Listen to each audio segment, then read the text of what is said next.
I've given a lot of heavy sermons in the last couple of months since October 7th. And today my comments about Israel came earlier in terms of Parshat Yitro.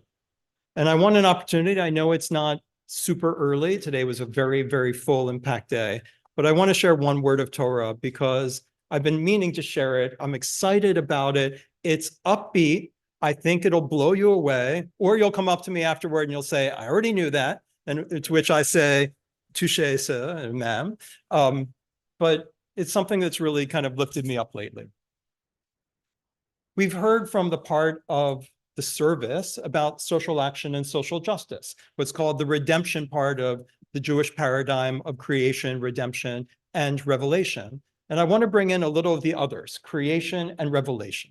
So as I was teaching this week in Kabbalah, we started on this idea that the rabbis have a notion that creation and freeing people, redemption, and the revelation of Sinai, these are not past events, but they're present events. They are actually happening in every moment. And this is one of the fundamental things that separates the cognoscenti from the Am Haaretz. The Am Haaretz thinks we're celebrating things that happened in the past, and that's what it is. And those who are at another level, understanding we're talking about in every moment, freeing from oppression is happening in your psychology, in your mind, in the world. It's a present call. It's a present occurrence within you and others.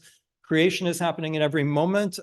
It's kind of what you and I call nature, or the laws of nature. It's happening within our bodies, within trees, and enlightenment is happening at every moment. And we have that image that you probably know, that we talk about more on Shavuot than we do at Parashat Yitro, which is at Mount Sinai. It's not just the refugees from Egypt who are there, but all of us were there.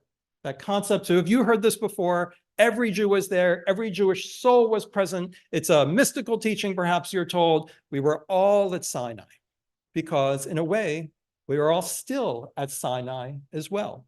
So when my wife converted, she was told by the rabbi correctly, you were at Sinai as well. And that's why I teach the conversion class. You should only convert if you feel, to me, that you're coming home to your own soul, that you're already at home in this religion and it fits you. So I've been thinking a bit about time travel and what it could mean. Like for me, it's so familiar to talk about something like we were all there magically, because it seems to me that half of the movies of science fiction that come out these days are about time travel. They just always seem to be about like, sure, I went through a wormhole and now I'm here. And in 10 seconds, I explained the whole assumption of the whole movie. And people seem to be able to go here and there. And everyone's time traveling. And I was wondering, well, we take this for granted, this idea. When did it arise? Where did we get the notion of time travel? And I always wondered these things. I mean, Einstein came up with the relativity of time. I mean, he was Jewish. How Jewish are these things? I mean, could this have somehow filtered in from the Jewish tradition? So I leave it to you to decide, but I want to teach you about one person if you've never heard of him. This may be one of those most important Jews you've never heard of, okay? Have you heard of Rabbi Aaron David Bernstein? Born in 1812, died in 1884. He was one of the most important rabbis of the 19th century. And me, former, whatever you call it, graduate student, teacher, adjunct professor of modern Jewish thought, had never heard of him. He was born into a Jewish family in Danzig in 1812. He went to Berlin at the age of 20, where without any formal education, he immersed himself in the German language and literature. He began to write on a wide range of topics. He started work as an antiquarian book dealer in the city, but then he became a famous literary writer. And he embraced writing as his full-time profession. Among his earliest publications were a translation of the Song of Songs, with critical notes and a biographical preface by Leopold Zunz, whom I had heard of and taught. And he wrote Das junge Deutschland, Young Germany, which became relatively famous. In the mid-19th century, Bernstein took an active role in the movement for synagogue reform in Germany. Remember, reform in conservative Judaism basically started in the 1830s and 40s, and he was a pivotal figure. He was the principal contributor to the monthly periodical Zur Judenfrage, published from 1843 to 1844. In 1845, he was appointed to a committee tasked with formulating, quote, the line of progress necessary for Jewish religious affairs. He was entrusted with the task of editing and refining the committee's Entwurf and was one of the principal authors of the Aufruf that called for the establishment of the Reform movement among German Jews. It was published in German newspapers in 1845. He co-authored the prayer book for the newly organized Reform movement. And although he declined to assume the role of rabbi, he frequently conducted religious services in that capacity until a permanent rabbi was appointed. He was the editor of the monthly periodical Reform Zeitung, organ für den Fortschritt in Judentum, which appeared in 1847. He participated in the Revolution of 1848 in Berlin. In 1849, he founded the political monthly Versailles Zeitung, in which he published in 1852 ultra-democratic articles, which led to his imprisonment. Paper was finally suppressed in 1853, and so he established a different journal, like its predecessor, just devoted to the dissemination of democratic views.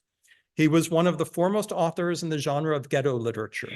He was the author of 2 novels depicting Jewish life, Vogele der Magid and Mendel Gibor, initially published in the Jahrbuch for Israeliten, and then in book form in 1860, and then later republished in 1892. They were translated into multiple languages, including Russian, and unlike contemporary ghetto stories, Bernstein's novels were intended for a Jewish audience, and they make extensive use of German Jewish idiom. I could go on about his influential political works, and they were abundant. In addition to all of this, he found time to publish a multi-volume book called, he published more than you, Liz. I mean, it was really extraordinary. I always admire Liz because she's always writing, and I'm always like, I wish I could always be writing. So he also found time to publish the multi-volume book From the Field of Natural Science, published 1853 to 1856. It was later republished under the title in English, Popular Books on Natural Science. It was translated into many languages. It was frequently reprinted, and a Hebrew translation entitled Idiot HaTeva, The Knowledge of Nature, appeared in Warsaw in 1881. And so he was famous, popularizer of science. In 1855, he published ideas on space and time and the speed of light, which appeared in the book, The Stars and the Earth. The edition was republished in 1923. In one of the stories, so he is credited in one of those stories as writing what may be the earliest time travel short story ever. If not, according to scholars, it is one of the earliest time travel stories in history. Okay. It talked about the following 2 things. One was, it said, imagine along a telegraph wire that the speed of the travel along the wire goes at the speed of light. And now imagine what it would look like to be able to see the speed of light. By the way, I'm doing this from memory. He also made multiple inventions. He invented a way for the telegraph to communicate 2 messages at the same time. And he also invented something else that we use all the time. I think it was at trains where like the bar goes down and goes back up. I mean, just in his spare time. And then he said this. He said, in one of the short stories, he said, imagine this. We know that the light that gets to Earth, by the way, we quote this a lot in services, the light that gets to Earth is light that started traveling a long time ago. So he imagined, what if you could travel faster than the speed of light? And he imagines this protagonist shooting to a star. And he says that the Earth that the protagonist is seeing is actually an Earth from long, long time ago. They're watching wars that have long gone past. And I would add, he didn't say it, they're watching the revelation at Mount Sinai. And then this protagonist traveling faster than the speed of light can shoot to different stars so they can watch different periods of human history. The young scientist and a young man in his teenage years was really obsessed with this story. Thought about it all the time. What would it mean to see the speed of light? Because at the time it was thought of as a wave, but you wouldn't be able to see a wave. And thought constantly about this idea of seeing different times at the same time because of a relativity of time. Albert Einstein said later, and it's been published several times, that it was dwelling on this story that triggered him to come up with the theory of relativity. Shabbat shalom.